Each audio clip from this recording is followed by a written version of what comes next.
All right, welcome back to the channel. Video title for today, black men or black guys black girls don't want. I got the title from a video I was watching earlier where a couple of black guys were talking about the different reasons why they were having dating problems with black women, or basically why black women didn't want them. Got a small clip I want to show you. It's a guy that he was raised in multicultural environments, raised in different areas. Check it out. Why are you here? My situation's a little bit different because I traveled a lot when I was a kid. Very talented, very gifted musically. So because of that, when I came back to my neighborhood, when I was dealing with certain black women, you're different. You talk funny. You dress funny. The music you listen to is funny. I don't like being because I had flip-flops on or I had a turtleneck, I'm gay. The problem I'm having is just because you're my culture and you're black, you don't get a pass. All the women in my family, I got a side of cousins that made me feel weird about that. How can anybody make you feel anything? You get to choose how you feel. You don't know that when you're kids, it's a psychological imprint. What does that have to do with today? Now, with a black woman, I have this in my mind before I even talk to you, she's gonna think I'm weird. Okay. All right. This video is going to be very, very similar to others I've done in terms of content. And when it comes to the black community, the black community is not a monolithic community. It is diverse, but there are people who refuse to accept diversity in the black community. Anything that's different, anyone that is different outside of the status quo, outside of the accepted norm, is weird. And in this case, this gentleman, he was considered weird by people in his family and people and women who he was interested in dating. Now, what's interesting about this is this shows us several things. We can gather a few details from this information. Number one, not many people in his community and in different black communities, because this is a reoccurring theme, not many people A, travel much, B, are free thinkers, as in thinking outside of the box, and in this case the box that's padlocked, chained, and super glued, and the rules are nebulous. Well, actually I shouldn't say that. The rules as they have come to be are nebulous. No one knows how they get put in place. No one knows how they are changed. And let me give you an example of how they're changed. When I was growing up, okay, let's look at fashion, for example. If you're a black guy and you're wearing a t-shirt that fits you properly, okay, it fits your body, that was considered like gay. You weren't supposed to wear a shirt that fit you perfectly. You're supposed to wear a shirt that was slightly bigger. And if you wore a shirt that was too small, you could be considered gay or white, maybe acting white or whatever. Okay. Now you got people wearing shirts that are too tight and just right, and that old rule got thrown out. Somehow it got changed. I'm not sure how it got changed, but everyone apparently got the memo. It got changed, and that's the black community for you. Now, when it comes to this brother, I don't know. There's very little details about his life, but apparently he listened to different types of music. And according to these guardians of these culture guardians, apparently the type of music he was listening to was unsatisfactory, or it was basically not black enough or not acceptable. We don't know what type of music it is. He didn't mention, but we know it's something that the culture around him didn't accept. Now, what was his crime? His crime was simply being raised in a different community. That's it. Simple crime. He didn't kill anybody. He didn't, curse anybody out.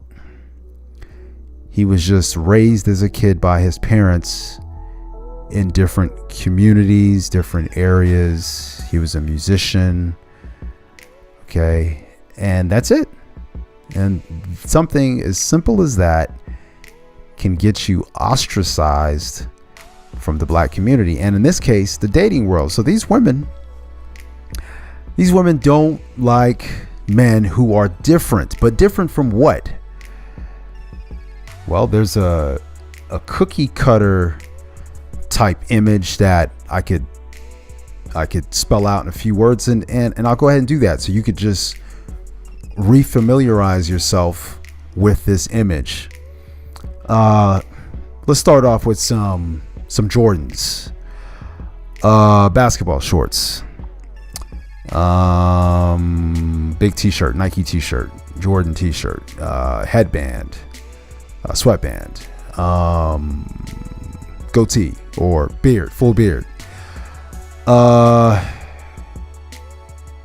Yankees hat. Okay. I just described 50% of African American males in this country. Let's look at another group. Timberland boots, slightly baggy pants. Now it's slightly baggy. Before it used to be real baggy. Fitted shirt, slightly fitted, maybe a little bit too big. Chain with a cross on it. Yankees hat. Dodgers hat. Are you getting the image? I just described another 30% of black males.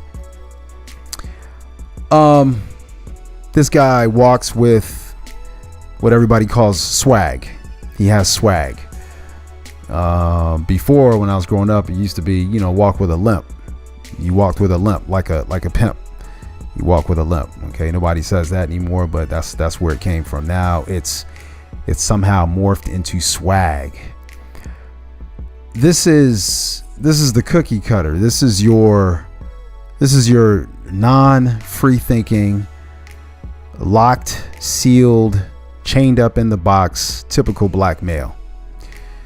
And this is what a lot of black women are used to, and this is what they want. Why it is that African Americans have handcuffed themselves to a certain image which revolves almost completely around hip hop and basketball. There really is no football fashion.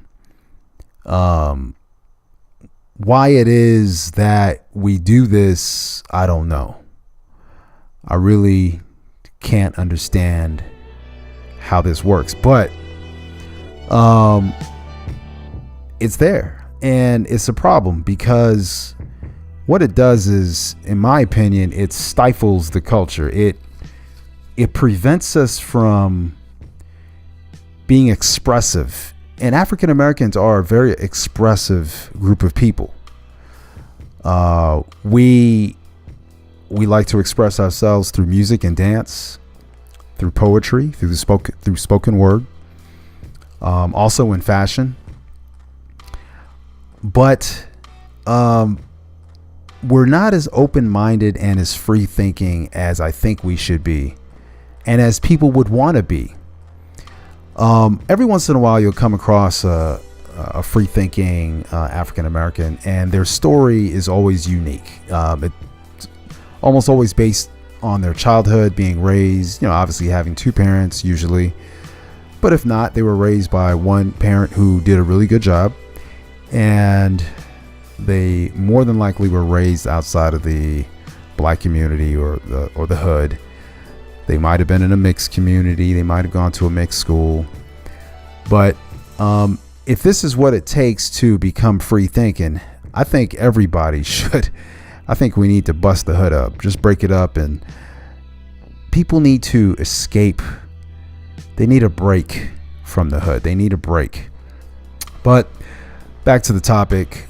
Why is it that black women only find themselves attracted to the cookie cutter basketball, hip hop type? Is it because that's what the media pushes? 100% of the time, 99% of the time when they talk about black males. Is it because of the dominance of hip hop music in the clubs and the popularity of hip hop culture?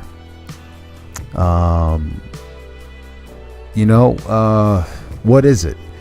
There are a lot of brothers who will complain about not being able to find a black woman who is interested in just a normal black guy who's not a thug, who's not a gangbanger, who doesn't fit that stereotypical image. This is a complaint. So in the video, some of the guys were saying that the women would say things like, oh, you sound funny, you don't speak the same.